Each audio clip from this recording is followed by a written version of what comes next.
Good afternoon, people. Today we're going to be baking biscuits. Right now I've got my oven preheating to 450 degrees. For biscuits, you have to have a really warm oven. Now normally I would call these breakfast biscuits, but let's be real, biscuits are good any time of the day. So I've got a food processor here, and I'm going to go through the ingredients with you. What's already in there is 2 cups of all-purpose flour. The next ingredient that we're going to add is going to be 4 teaspoons of baking powder, which I've got here. Then I've got a half a teaspoon of salt. I used kosher salt, but regular table salt will do. We've got half a teaspoon of cream of tartar. All right, that's kind of an unusual ingredient. Ask your mom, I'm sure it's around.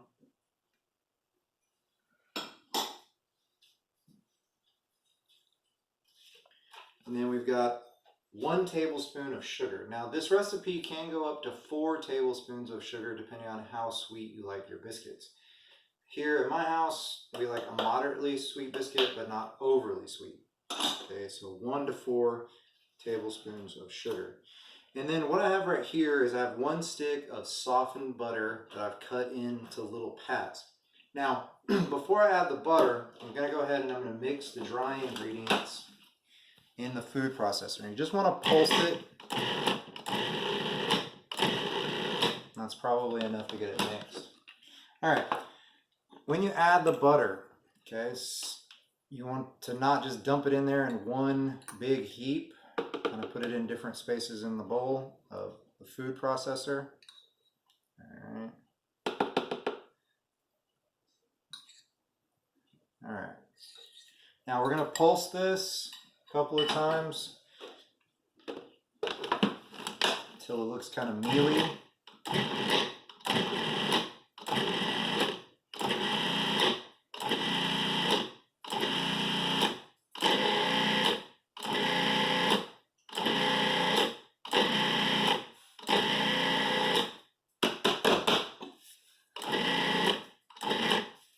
All right, next thing we're going to come over here, we're going to go to the mixing bowl. The last ingredient that we're going to add is going to be 2/3 of a cup of cold whole milk. Now, the trick with biscuits is you don't want to overwork your biscuits. So when we add the milk, we're just going to stir it into our dry ingredients. If you sit here and you keep messing with it and keep messing with it, you're going to get a really tough biscuit that's not going to be really good. So set that out of the way. So the milk's going to go in. I'm just going to stir this till I get the moisture incorporated in with all the dry ingredients and the butter. Now, it's going to look like it's not going to come together, like it's just going to be falling apart, and that's fine. If you sit here and you stir and stir and stir, then again, you're going to end up with tough biscuits. So you kind of have to reach a point where it's starting to stick together now. Make sure you get everything off the bottom. All right, and then I'm going to stop. I need to flour a few things, starting with this piece of wax paper I'm working on. So I'm just going to put down a little bit of flour. Not too much. You don't want to make your biscuits dry. And I'm going to work that around on there. I'm going to go ahead and I'm going to flour my hands. If you don't flour your hands really well, this dough, and even if you do, is going to stick to your hands. And then before I get started, I'm going to go ahead and I'm going to flour the rolling pin really well. If you don't do that, again, you're going to have a big sticky mess. All right, the dough is going to come out. We want to get it into the middle of the wax paper as much as possible, just so you don't have to work it around too much.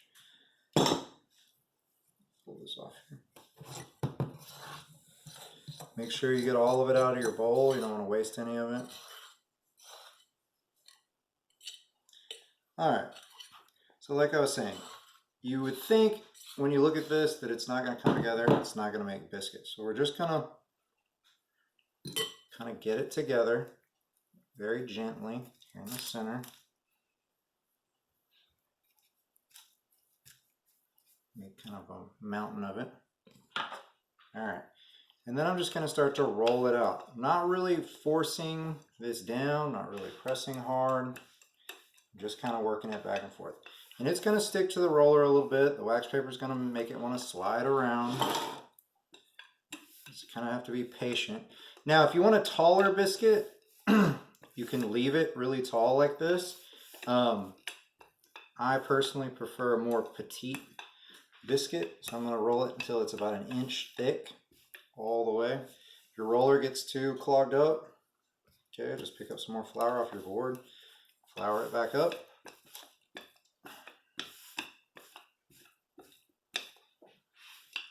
Just keep working it out.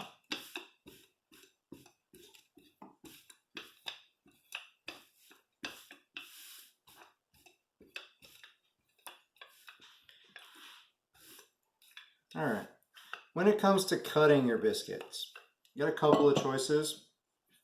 There are really fancy wooden biscuit cutters like this. Cuts a pretty sizable biscuit. You can use an empty water glass, all right? But what my mother used when she cut biscuits was this little piece of Tupperware. Now, if you can't find one of these, it's fine. Like I said, you can use either of the other options. You can even use cookie cutters. What I'm doing right now is I'm just flouring the cutter. I'm going to press down and I'm going to twist and pull it over here. This is a cookie sheet that's just lined with parchment paper. And I'm just going to cut the biscuits using that. Now the biscuits will need to cook, depending on how consistent your oven's temperature is, between 10 to 15 minutes. Now I'm not going to sit here and cut all these out because that would take for a really long video, but you kind of get an idea of the process. You want to keep the biscuits fairly close together, but give them a little space to expand. They will expand a little bit. All right. When they're done, you don't want to burn your biscuits. That's where that phrase comes from.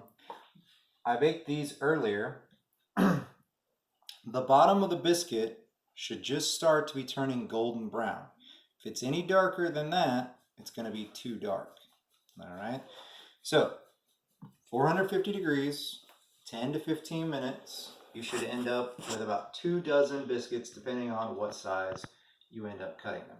Hope you guys give it a try. Hope you enjoyed the video. Biscuits are always good. Doesn't matter what time of day it is. See you guys next time.